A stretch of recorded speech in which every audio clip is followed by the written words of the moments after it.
O ito, kapag creativity at diskarte ang pinagsama, kahit ang pinakamataas na prutas ay maaaring maabot nang hindi umaakyat sa puno.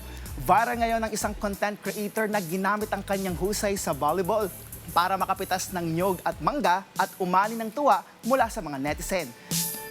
Floyd Brents, ibida mo yan. Volleyball player ka kaya no problem dahil for sure, very skillful ka.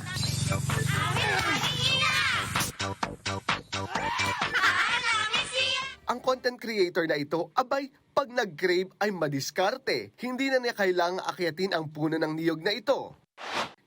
Mangga naman this time ang kanyang cravings. May patalon-talon pa at spike naman sa video na ito. Pero what if maengkanto ka?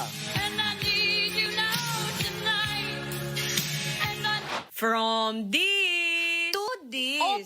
Floyd Brents para sa Bayan.